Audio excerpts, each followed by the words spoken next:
Olá, queridos irmãos, graça e paz da parte do nosso Senhor Jesus, amém? É bom podermos estar juntos mais uma vez nessa manhã para podermos estudar a palavra do Senhor. Tenham todos um bom dia, espero que todos sejam achados debaixo da graça, da misericórdia e da paz do nosso Deus. Queria convidar você nesse instante a orar. Vamos agradecer a Deus pela oportunidade que Ele nos dá de estudarmos a palavra dEle, de podermos, como igreja do Senhor, buscarmos continuamente o conhecimento dele para esses dias tão delicados que nós estamos vivendo, estamos passando em nossa nação. Vamos orar ao Senhor. Pai, graças nós damos ao nome do Senhor. Obrigado, meu Deus, pela tua misericórdia, pelo teu cuidado, pelo teu amor. Te apresento esses meus irmãos e minhas irmãs que agora nos reunimos, ó Deus, para estudar a palavra do Senhor. Direciona as nossas vidas, ó Pai. Abra os ouvidos, abençoa que o teu Espírito Santo ilumine as nossas mentes para podermos compreender aquilo que o Senhor tem a nos dizer nesta manhã. É a oração que nós fazemos ao Senhor no nome de Jesus. Amém. Amém, irmãos. Então nós vamos aula de número 10, expansão e oposição. Nós temos como texto básico Atos 11, a partir do versículo 19 até o capítulo 12, versículo 24. O texto devocional de hoje é o Salmo 96, versos de 1 a 13. E o versículo-chave da nossa lição nessa manhã é Atos, capítulo 12, versículo 24. Que nós vamos ler e diz: e a palavra de Deus crescia e se multiplicava. Atos, capítulo 12, versículo 24. Então, o alvo da nossa lição nesta manhã, irmãos, é saber entender que não há o que impeça o avanço do evangelho ou o crescimento da igreja, pensando na perspectiva de que,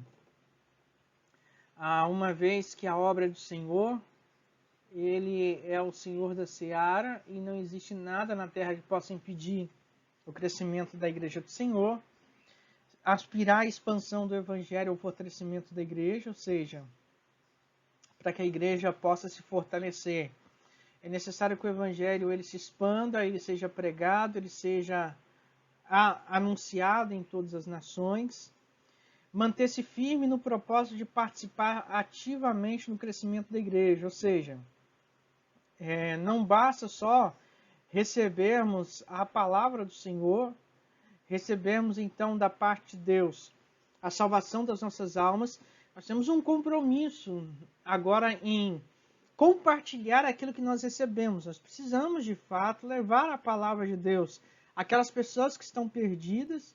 E, meus irmãos, eu volto a insistir com vocês.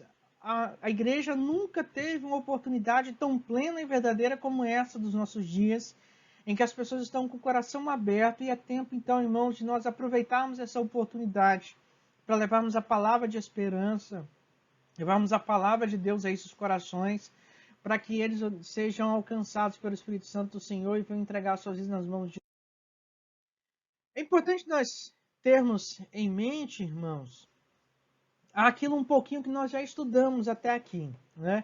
Atos dos Apóstolos nós vamos ver que concentra sua atenção na questão da igreja, o início da igreja, como era a igreja após a descida do Espírito Santo, após Jesus ter voltado ao Pai, o Espírito Santo ter se descido. Ele mostra os primeiros movimentos da igreja, como que se deu o serviço da igreja, as dificuldades que a igreja enfrentou, todas as peculiaridades. Aí nós temos uma visão muito real da igreja em Atos capítulo 2, quando ele fala a despeito da vivência diária da igreja, que eles perseveravam unidos, estavam unânimes, tinham o mesmo pensamento, se reuniam de casa em casa, cada um compartilhava aquilo que tinha com o outro, de maneira que não havia falta entre eles. E o resultado disso tudo é que, dia a dia, o Senhor ia acrescentando à igreja aqueles que iam se convertendo. Nós vemos depois que os apóstolos, diante da necessidade básica da igreja, tomam a decisão de separar alguns homens da igreja para o serviço cristão, porque eles não estavam dando conta de pregar a palavra e de servir a mesa. E aí, em Atos capítulo 6, nós vemos a decisão que eles tomam quando eles dizem que eles consagrariam-se à oração e ao ministério da palavra, mostrando a preeminência e a importância que tem dos servos de Deus se consagrarem à oração e se consagrarem à palavra do Senhor. Nós vimos na semana passada a questão Aí nós vemos a questão um pouco da conversão do apóstolo Paulo. Nós vemos a despeito também da salvação, né, da casa de Cornélio, o ministério do apóstolo Pedro, como Pedro ainda tinha, em determinado momento, uma acepção em relação aos gentios. Ele queria pregar a palavra, mas queria pregar a palavra para o seu povo, e nós vimos que por isso Deus ele dá uma visão a Pedro do lençol, e havia todos os animais, e diz, não chame impuro aquilo que o Senhor purificou. E nós vemos aí a maneira como as coisas foram acontecendo e a maneira como as coisas foram crescendo a despeito de todas essas coisas. E assim nós percebemos então a maneira como o Senhor trabalha os nossos corações. Então, John Stott, em seu comentário, diz que Atos de 11, 19, 12, 24 consiste em uma transição entre a conversão do primeiro gentio, por intermédio de Pedro, e a evangelização sistemática do gentio por intermédio de Paulo. Temos o relato da igreja que se desenvolve para o norte, Antioquia, Atos 11, 19 a 30, e Atos 12, de 1 a 24, lemos a perseguição perpetrada por Herodes Agripa em Jerusalém. Então, a nossa lição nessa manhã, ela tem como foco mostrar para nós o crescimento da igreja. Mas vai mostrar também que ao tempo que essa igreja cresceu, ela também teve que passar por algumas perseguições, e principalmente nesse tempo que nós vamos tratar aqui, a perseguição vivida que Herodes trouxe sobre a igreja, quando ele condenou diversos apóstolos à morte. Ele havia condenado, e por último também mandou prender a Pedro, com a intenção também de matá-lo, mas o Senhor, de modo poderoso, acabou livrando Pedro. E assim por diante, nós percebemos então que por mais que as trevas tentem impedir a obra do Senhor, nós podemos ter a consciência que ela não é capaz de impedir a obra do Senhor, porque o Senhor é quem cuida da sua obra. O Senhor é quem zela pelo seu povo, e por isso nós precisamos avançar como igreja do Senhor, e precisamos continuar pregando a palavra do Senhor, independente de qual sejam as retaliações, ou independente de qual seja o tipo de perseguição que nós vamos enfrentar. Aí nós vemos então a questão da expansão da igreja em Antioquia. Né? A ideia da expansão é nos mostrada pelos apóstolos ao reconhecerem que o arrependimento foi concedido também aos gentios e anunciarem as boas novas aos gregos.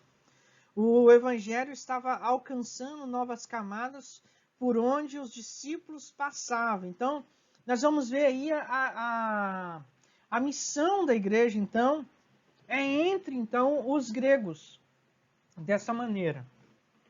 No versículo 19, Lucas faz uma retrospectiva resumindo os acontecimentos registrados em Atos 8:1. Os crentes que foram dispersos alcançaram a Fenícia, que é o moderno Líbano hoje, Chipre, uma ilha, a terra de Barnabé, e Antioquia, a capital da província romana da Síria, a terceira maior cidade do império, depois de Roma e Alexandria, com a população estimada de 500 mil pessoas.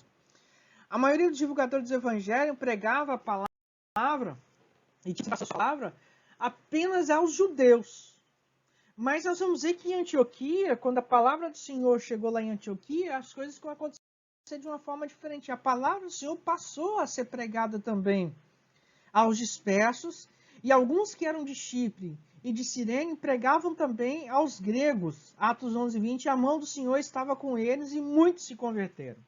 É por isso, irmãos, que é importante nós termos em mente que o foco principal, um dos focos principais da igreja é a pregação da palavra de Deus. Nós precisamos nos conscientizar disso, que a pregação da palavra de Deus não é obrigação só do pastor, dos missionários ou dos evangelistas, mas a pregação da palavra de Deus é obrigação da igreja do Senhor. Ela foi chamada para fazer a pregação, para levar a palavra de Deus, a levar as boas novas de grande salvação. E nesse sentido, fazer missão não é um papel somente dos missionários. A gente não faz missão somente indo para um outro país. Nós fazemos missão também, principalmente na nossa casa, no nosso bairro, na nossa rua. Quando eu levo a palavra ao meu vizinho, aos meus amigos, eu estou sendo missionário, e eu preciso ter essa consciência bem clara sobre essa questão. Então nós vamos ver agora que a igreja, ela começa a mudar alguns paradigmas, ou seja, a pregação deixa de ser levada somente para o povo judeu e ela passa de fato agora a ser levada também aos gentios, aos gregos. E as pessoas que eram olhadas com acepção, que eram olhadas de modo diferente, que não eram olhados com atenção para que pudesse receber a palavra de Deus, agora começam a ser evangelizados por essas novas frentes da igreja, e o evangelho começa a se espalhar sobre a face da terra, e a igreja começa a se expandir. E aí fica uma aplicação para nós, né? Para o crente judeu, evangelizar o gentio significa superar grandes barreiras. Mas aí a pergunta que nós precisamos analisar nessa manhã é: que tipo de pessoas em nossos dias tem gerado em nós o mesmo grau de dificuldade? Né?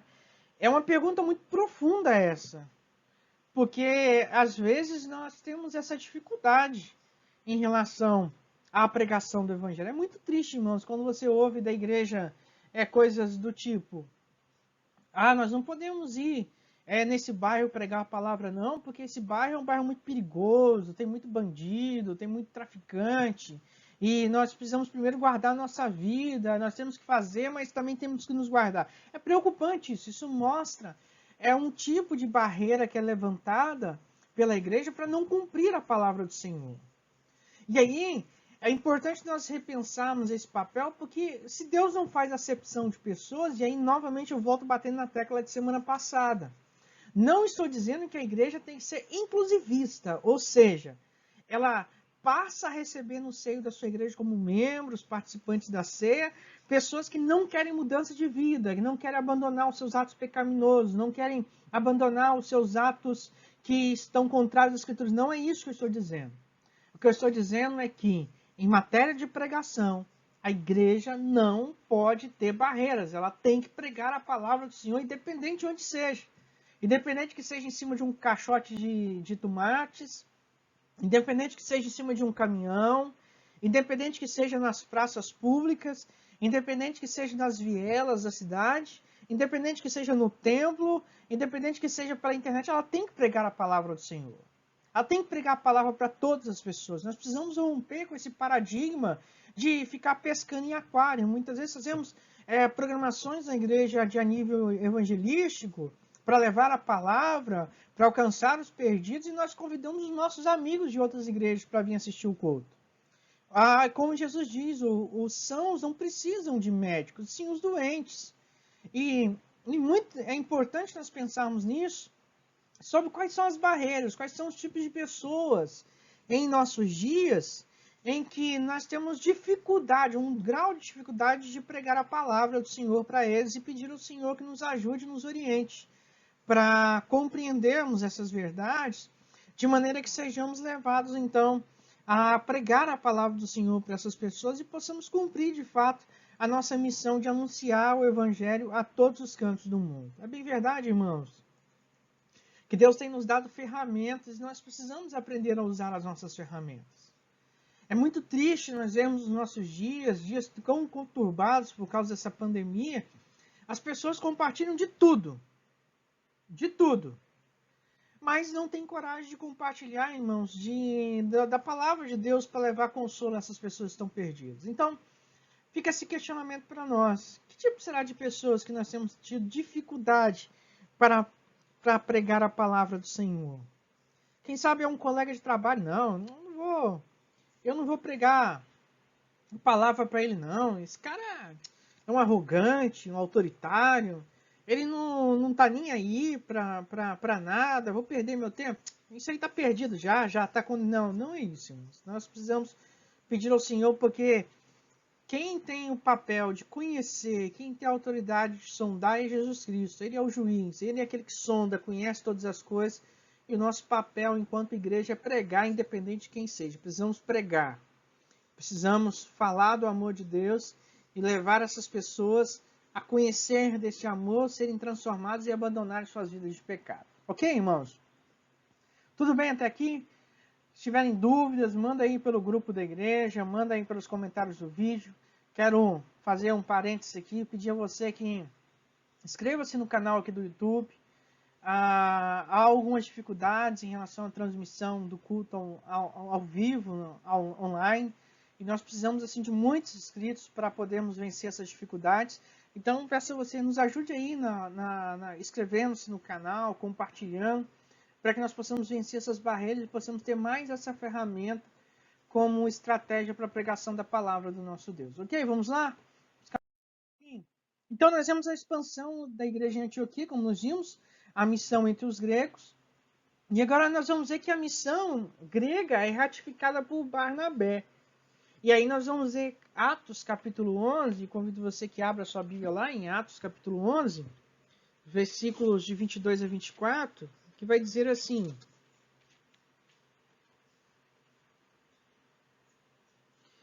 E chegou a fama dessas coisas aos ouvidos da igreja que estava em Jerusalém e enviaram a Barnabé até Antioquia. O qual, quando chegou e viu a graça de Deus, se alegrou e exortou a todos que com firmeza de coração permaneceram no Senhor, porque era um homem de bem, cheio do Espírito Santo e de fé, e muita gente se uniu ao Senhor. E partiu Barnabé para Tarso a buscar Saulo, e achando o conduziu para Antioquia. Então vemos que a missão da igreja agora é ratificada naquele local agora por Barnabé. Né? A igreja de Jerusalém ouviu que Samaria receberam bem a palavra de Deus, enviaram para lá Pedro e João, Atos 8,14. Dessa feita, a mesma boa notícia veio de Antioquia, Atos 11, 20 a 21. E a igreja enviou para lá Barnabé para verificar tudo que estava em ordem e ajudar a nutrir aquela jovem igreja multirracial. A escolha de Barnabé não poderia ser melhor, né? E aí, um escritor chamado Howard Marshall diz que ele é o único homem a quem Lucas escreve como sendo bom em Atos, e quanto aos dons espirituais estava em pé de igualdade com Estevão. E a igreja de hoje, irmãos, ela precisa de mais Barnabés no seio dela. A igreja de hoje precisa de homens e mulheres com essas características espirituais, homens e mulheres de fato comprometidos com o reino, comprometidos com o evangelho do Senhor, cheios do poder do Espírito Santo, com a finalidade, irmãos, de ajudar na expansão do crescimento do reino, não preocupado com o seu nome, que seja evidenciado como melhor pregador, como melhor evangelista, como melhor pastor, como melhor ministro, mas unicamente com a preocupação de pregar a palavra de Deus a todas as pessoas que necessitam de ser trabalhadas, tratadas e que necessitam então de ter esse encontro com a palavra do Senhor. Nós vamos ver então, irmãos, que a igreja de hoje precisa de homens como Barnabé, mulheres como Barnabé, que se alegram ao ver a graça de Deus, que exortam os convertidos a permanecer firmes no Senhor e que sejam bons, cheios do Espírito Santo e de fé. Pelo fato de Barnabé ser quem Lucas descreve, é que muita gente acabou se unindo à igreja. E isso é muito triste, irmãos. Pensarmos numa máxima que também é possível que muitas pessoas se afastem da igreja por causa daquilo que muitas vezes nos tornamos. E pelo contrário, as pessoas deveriam se achegar à igreja por aquilo que nós somos. E por isso que a questão do cristão precisa continuamente estar analisando a sua postura diante do Senhor, analisando a sua postura diante de Deus e analisando o seu coração, ratificando o seu coração e pedindo ao Senhor que venha trabalhar o seu coração, é no sentido de ajudá-lo a cada dia se assemelhar a Cristo Jesus, para que sejamos instrumentos para a igreja, não pedra de tropeço para aqueles que estão perdidos nas trevas, que estão perdidos na escuridão, e por conta, muitas vezes, de uma fala, de comportamento, de testemunho nosso, acabamos por afastar essas pessoas da presença do Senhor, enquanto nós deveríamos ser canal de ajudar, pontes de construção dessas pessoas, para ajudar essas pessoas a terem um encontro com o Senhor Jesus. Dessa maneira, irmãos, a nossa oração, ela precisa ser nesse sentido, para que Deus nos ajude a ser dessa forma. Ser cheios do Espírito Santo do Senhor, sermos pessoas de fé, sermos pessoas instrumentos que tenham boa índole para exortar os novos na fé. E aqui, na verdade, irmãos, entra aquele papel que eu venho conversado um pouco com vocês há algum tempo, que é a respeito do discipulado. nós vamos ver que Barnabé foi um grande discipulador. Ele investe a vida dele na vida de Saulo, que depois se torna Paulo. Ele investe a vida dele na vida de outras pessoas. Ele investe a vida dele na vida do próprio João Marcos, como nós vimos, que mais tarde vai causar uma grande contenda entre ele e Paulo. E os dois acabam se separando. Barnabé pega João Paulo e vai para um canto pregar a palavra do Senhor, e Paulo pega Silas e vai para outro canto, e no final da vida de Paulo, Paulo pede que traga o João Marcos, porque ele era útil ao Evangelho. Então, dessa maneira, nós percebemos que, quando pedimos ao Senhor enchimento do Espírito Santo, pedimos ao Senhor que transforme as nossas vidas, para que as nossas vidas estejam de acordo com Cristo Jesus, nós começamos a ser instrumentos de transformação de vida, ou seja, começamos a ser instrumentos que ajudam as pessoas a caminhar com Cristo, porque elas veem essa transformação que elas precisam nas nossas vidas. Elas veem isso acontecendo em nós e por isso elas almejam estar no Senhor para que também elas possam ser transformadas dessa maneira. Mas aí nós vemos que a missão grega é consolidada agora com Saulo. Atos de 25 a 26. Ou seja, Barnabé, mostrando humildade, buscou Saulo para ajudar na obra. E reconhecendo a necessidade de ajuda de evangelismo no ensino. E aqui uma coisa interessante, irmãos, que nós precisamos entender e aprender, é que um líder, quando quer fazer as coisas sozinhos, por vanglória, ele acaba trazendo prejuízos para o reino de Deus. A grandeza de um líder pode ser percebida em sua capacidade de dividir tarefas. Por isso, é importante, muitas vezes, você também, como servo de Deus, como membro da igreja, criar a disposição de ajudar os seus líderes. É muito triste, irmãos, nós vemos muitas vezes a liderança sobrecarregada e ter os seus pedidos negados pela igreja. O pastor pede, irmãos, vamos colaborar, irmãos, vamos andar, irmãos, vamos avançar, irmãos, vamos orar, irmãos, vamos fazer isso, irmãos, vamos aquilo outro, preciso de ajuda, irmãos. É quase que necessário que o pastor se ajoelhe e implore pela misericórdia de Deus para que algum irmão se levante para ajudar na tarefa de poder dar continuidade ao reino de Deus. Então, o líder não deve almejar fazer as coisas tudo sozinho, não é bom. Ele precisa aprender a dividir as tarefas, mas é importante também que a igreja esteja atenta e com o coração aberto e disposta a servir. Disponha-se a servir. Busque a necessidade de servir. Não espere ser convocado para o serviço. Se auto-convoque para o serviço e se coloque à disposição do serviço. Jesus, a princípio, dividiu com 12. Barnabé, então, ele persuadiu Saulo e os dois trabalharam arduamente durante 1 ano na igreja de Antioquia, ensinando uma numerosa multidão. E nesse versículo, Lucas chama a atenção para o fato de que foi nessa cidade que pela primeira vez os discípulos foram chamados de cristãos. Então, ou seja, Barnabé teve a humildade, como encarregado daquela missão, de reconhecer que ele não seria capaz de fazer a obra do Senhor sozinho. Eu não sou capaz, irmão, de como pastor fazer a obra do Senhor sozinho. Eu posso até pregar, eu posso até em alguns momentos tocar sozinho no culto, cantar sozinho, mas eu sozinho não consigo, irmãos. Nós, como igreja do Senhor, precisamos estar unidas, atentos à necessidade da igreja, atento às necessidades de crescimento da igreja, atento às necessidades dos nossos irmãos.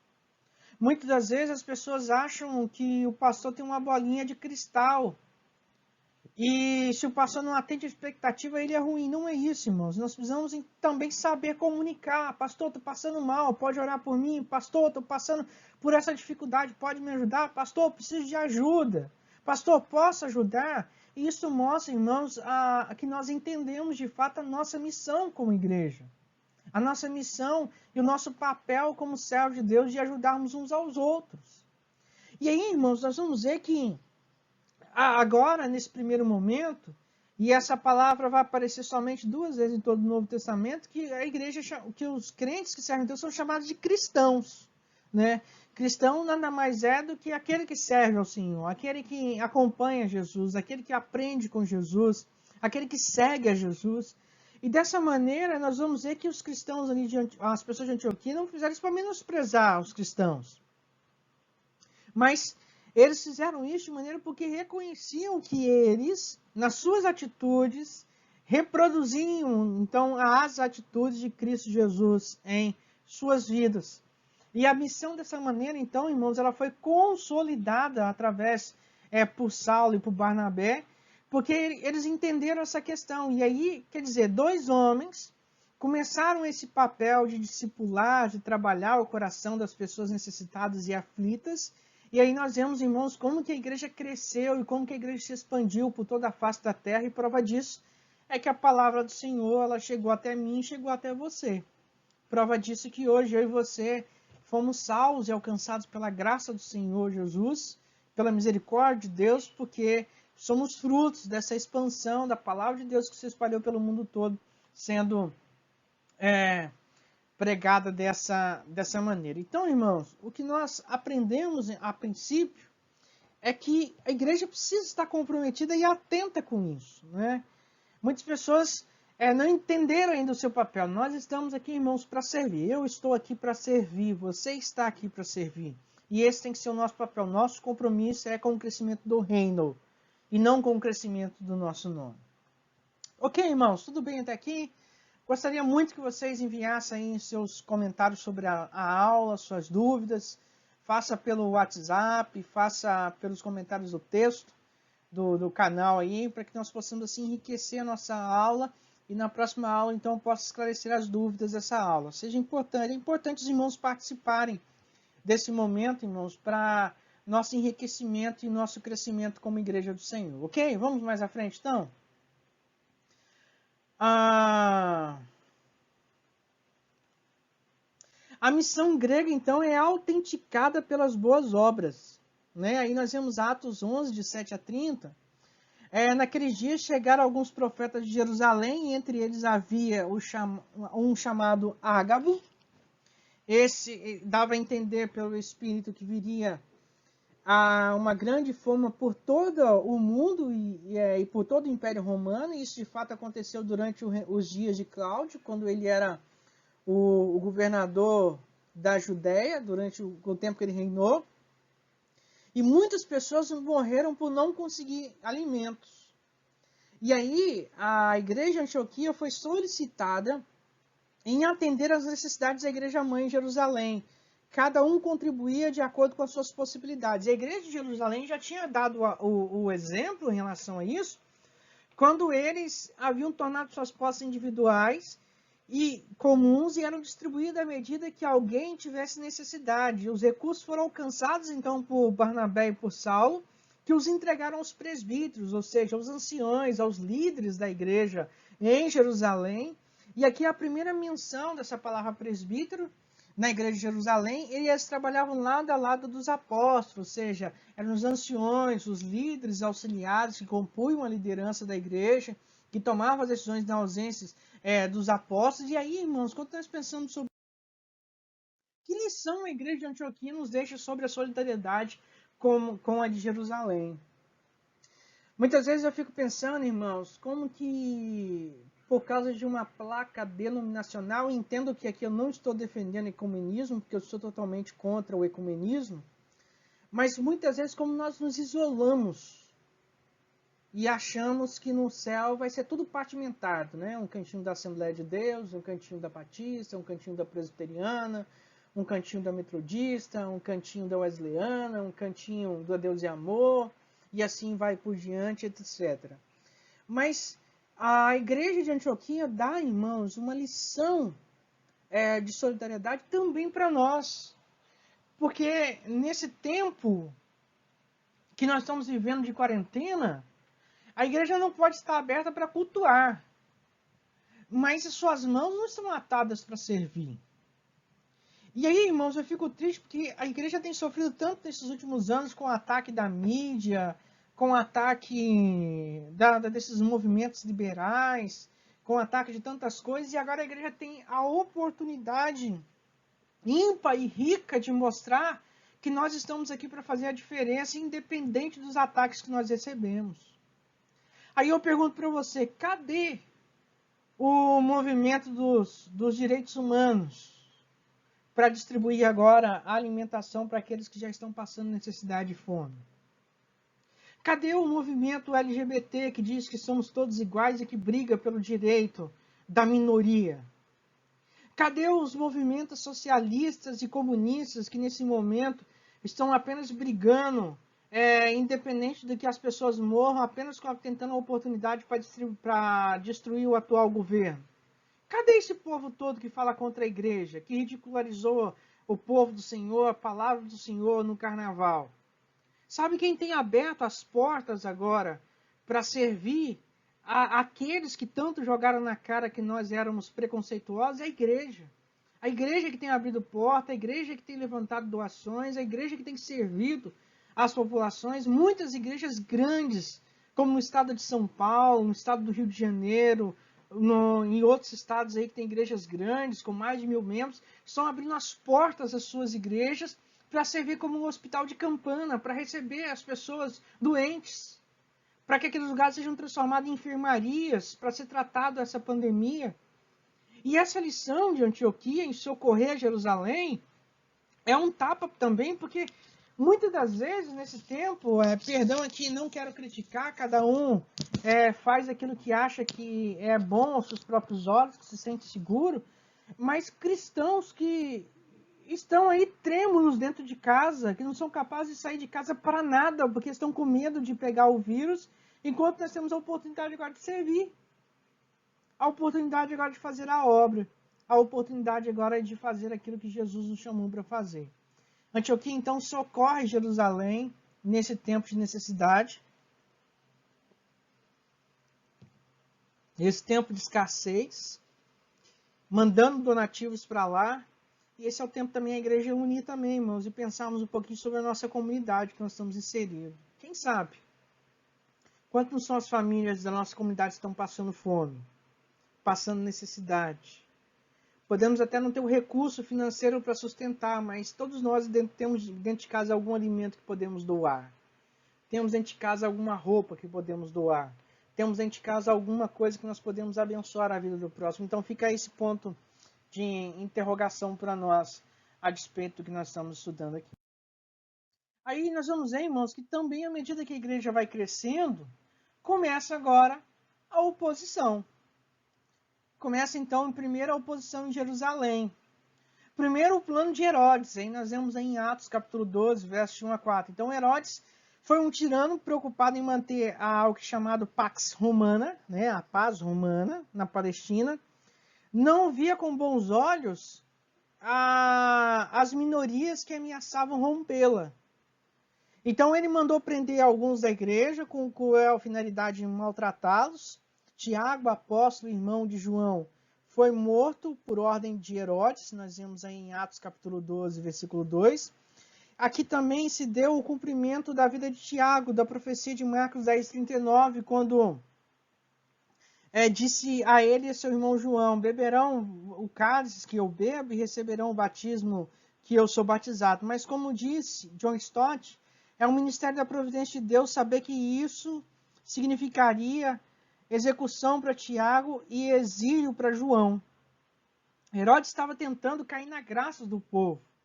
E percebendo que essa atitude de prender esses líderes da igreja cristã e perseguir o cristianismo em Jerusalém estava fazendo a sua popularidade crescer, então ele mandou prender Pedro, porque ele queria de fato fazer a mesma coisa que ele então fez com os outros apóstolos. Então a intenção de prender Pedro era que naquele tempo ele pudesse promover, vamos dizer assim, um espetáculo dos horrores que culminaria então com a morte do apóstolo Pedro. Então esse era o plano de Herodes em relação a Pedro quando ele manda prender Pedro. Só que nos dias das festas de pães ázimos, os judeus não poderiam, a lei judaica não permitia nem julgamento e nem execuções. E por isso, mesmo assim, Pedro foi entregue ao cárcere. Ele foi preso, né? Ele foi preso nesse sentido aí. e teve que experimentar essa questão aí. Mas aí nós vamos ver que enquanto Satanás levanta e envia os seus emissários para atrapalhar o reino de Deus, Deus tem planos perfeitos e que não se frustram. E aí o plano de Herodes é frustrado. E aí o que eu vou chamar para você é o seguinte, chamar a sua atenção é que Pedro foi perseguido ferozmente por Herodes. Ele foi preso, mas enquanto ele estava preso, sabe qual era a atitude da igreja? A igreja estava orando, estava intercedendo por ele.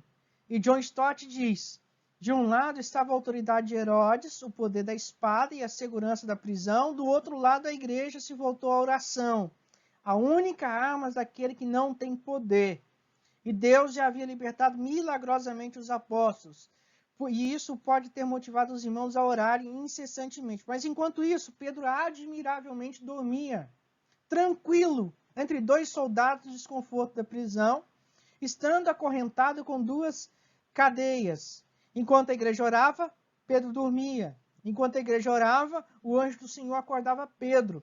Além de despertá-lo, o anjo deu-lhe sucessivas ordens, as quais Pedro só entendeu quando o anjo se apartou dele. E aí, irmãos, eu chamo essa atenção para a necessidade de orar. Essa semana nós estivemos jejuando. Né? Espero em Deus que todos tenham cumprido aí, conseguido alcançar os seus dias de jejum, conforme nós estabelecemos. Nós estamos orando aí, 30 dias de oração em relação ao processo que nós estamos passando. E vejo a necessidade de orar. Então, enquanto a igreja orava, Deus trabalhava. E nesse tempo, irmãos, nós precisamos entender essa verdade. Nós estamos em casa, não é simplesmente para podermos ficar vibrados na televisão, assistindo jornais, enchendo a nossa cacholeta com mensagens que não alegram e não edificam. Nós estamos em casa para fazer a obra do Senhor também. Muitos reclamavam que não tinham tempo para ler as Escrituras, para orar ao Senhor, para estar com a sua família, e agora nós temos tempo de sobra. E nós precisamos aproveitar esse tempo. Então, quando a igreja ora, Deus está trabalhando. Enquanto a igreja ora, Deus está agindo.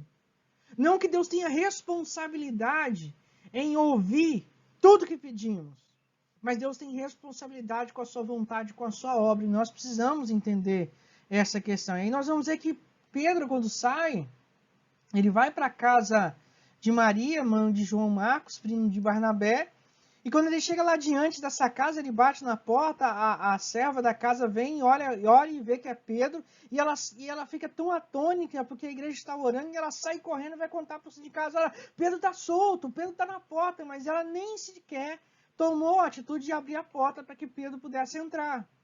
Mas isso mostra, irmãos, que verdadeiramente quando nós oramos pela vontade de Deus, Deus faz a vontade dele em nossas vidas.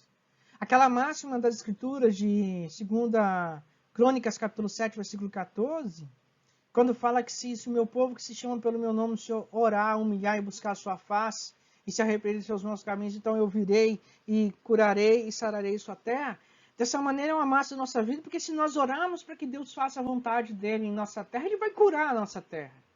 Ele vai curar a nossa nação. E nós precisamos, irmãos, ter essa situação muito bem acertada em nós, muito bem acertada no nosso coração. Depois, então, da libertação de Pedro, então, vai para outra parte. Herodes, quando fica sabendo que Pedro não estava na prisão, manda chamar os 2 soldados, né?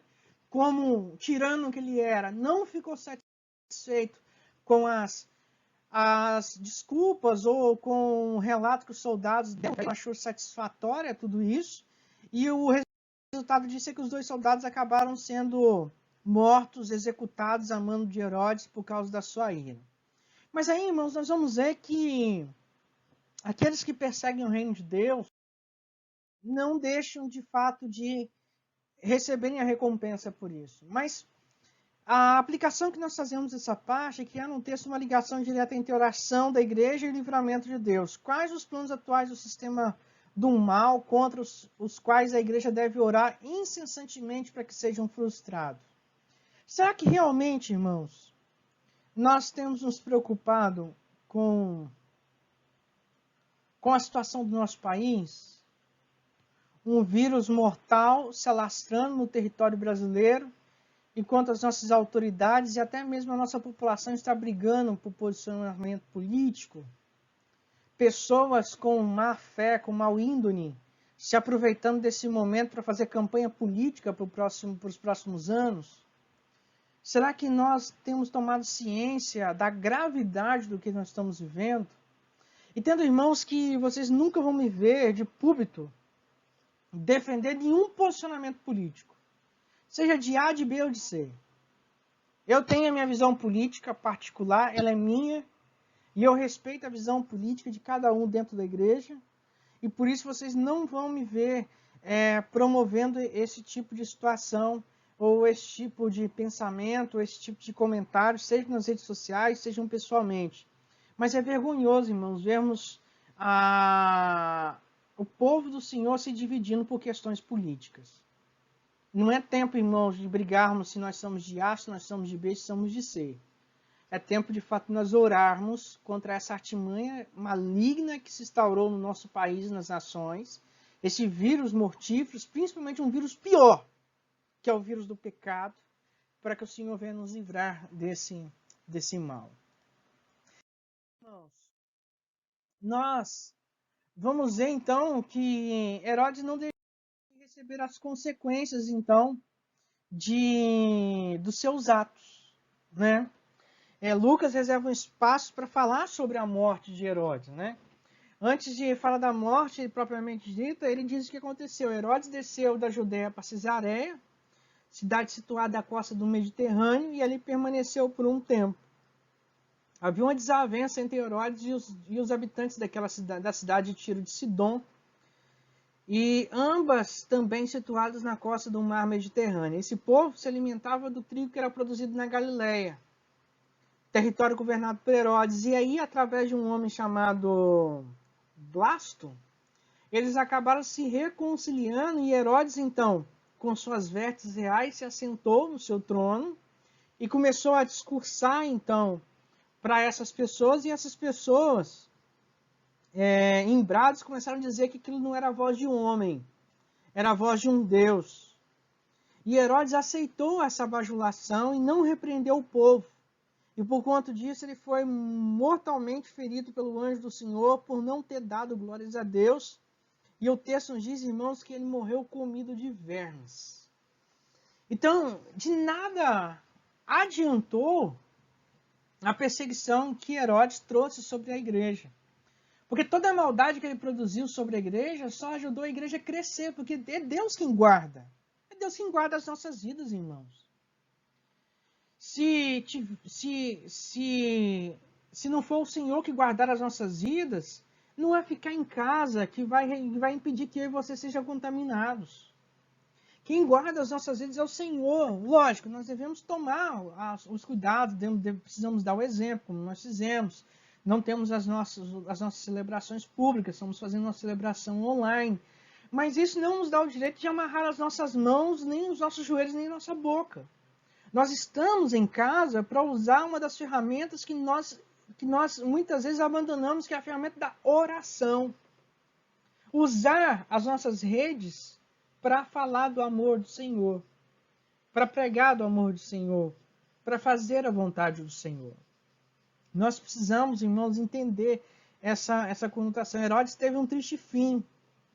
E infeliz são aqueles, irmãos, que acham que por atrapalhar a obra do Senhor, eles estão fazendo algum benefício. Isso não é verdade. Cada um será julgado conforme suas ações, cada um será julgado conforme seus critérios, e o nosso papel, irmãos, é continuar pregando a palavra do Senhor, é levando o Evangelho, é não dando ouvido para essas questões, essas coisas que as pessoas jogam contra nós. Nós não estamos aqui, irmãos, para julgar ou para sermos julgados. Nós estamos aqui, irmãos, para pregar a palavra do Senhor. Quem irá nos julgar é o Senhor Jesus. Somente Ele tem autoridade para nos julgar. E por isso nós devemos tomar cuidado com o nosso comportamento nesse tempo. Mas aí, chegando à conclusão da nossa aula de hoje, podemos ver a ação de Deus no trabalho frutífero dos missionários anônimos, da ida de Barnabé a Antioquia, na busca de Barnabé a Saulo, na solidariedade dos irmãos de Antioquia aos irmãos carentes de Jerusalém, na extraordinária libertação de Pedro e na morte de Herodes, o tirano. E aí, irmãos, é importante nós orarmos E agradecemos a Deus, porque apesar de até mesmo do tempo de perseguição e oposição, nós temos a oportunidade de crescer, nós temos a oportunidade de amadurecer, nós temos a oportunidade de levarmos a obra do Senhor.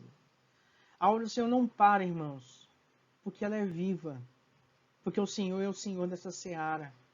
É Ele que compete, é Ele que provém todas as coisas. Enquanto nós cumpre obedecermos e observarmos a palavra que Ele deu ao povo quando estava de frente ao Mar Vermelho. Diga ao povo que marche. Diga ao povo que caminhe. Nós precisamos marchar e nós precisamos avançar. Amém, querido? Que Deus nos abençoe. Vamos orar ao Senhor mais uma vez. Pai, graças nós damos ao nome do Senhor. Obrigado, meu Deus, pela tua misericórdia, pelo teu amor, pelo teu cuidado em nossas vidas. Pedimos ao Senhor Deus que o Senhor nos ajude, que o Senhor nos fortaleça, Pai. Que o Senhor nos guarde em todo o tempo. Que o Senhor, Pai, nos ajude a caminhar e fazermos a vontade do Senhor. Meu Pai, eu peço ao Senhor que o Senhor visite os teus servos, ó Deus, espalhados sobre a face da terra, a tua igreja, ó Deus. Ajuda-nos a entender, ó Deus, e abrir os nossos olhos para a oportunidade de pregação do Evangelho que o Senhor tem nos dado, para a necessidade, ó Deus, de continuarmos avançando e pregando o teu Evangelho. Aplique tua palavra aos nossos corações, ó Pai. Nos fortaleça, é o que nós pedimos ao Senhor, no nome de Jesus. Amém. Amém, irmãos. Deus te abençoe, Deus te guarde. Comente aí a nossa aula, mande suas dúvidas, que na próxima aula eu vou esclarecer. E assim, até a próxima aula. Que Deus nos abençoe e que Deus nos guarde, em nome de Jesus.